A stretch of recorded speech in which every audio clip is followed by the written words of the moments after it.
দেখুন আমাদের পেয়ারা পেয়ারা বিন্দু, মানে ও যখনই দেখি সবসময় শুয়ে পড়ে, আমি বুঝি না ওর কি হয়। আর একটা ব্যক্তিকে দেখছেন, এই ব্যক্তিটা হচ্ছে যখনই তুমি ওকে ছোলা দিতে আসবে তখনই ও এমনভাবে বাইরে আসবে যেন মানে ওই যে দ্বিতীয় বিশ্বযুদ্ধ হয় না, সেরকম ওর ওর একটা ফিল। এই যে বিন্দুকে দেখছেন, এ হচ্ছে ওই যে তিনুকে দেখালাম, পুরো সেম টু সেম। মানে যখনই ওকে খেতে দেব ওর দেখা দেখি এও বাইরে চলে আসবে, আমি বুঝি না কেন এও কেন বাইরে আসে। একটু অন্যরকম কিছু করুক যেটা ওর থেকে একটু ডিফারেন্ট হবে। আমাদের মানে কি বলবো, নিজেকে একদম মহারাজার মতন ট্রিট করে, এমন বিহেভিয়ার দেখাবে ওর থেকে বড় কেউ নেই পৃথিবীতে। ওই একটা মহান খরগোশ, আমি বুঝি না কেন ও এটা করে।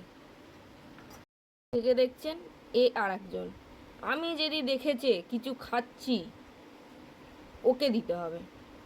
ওরা রুটি খায়, আমি রুটির সাথে তরকারি খাই, এবার ওরা তো খরগোশ, ওদেরকে তো আর আমি তরকারি দিতে পারি না।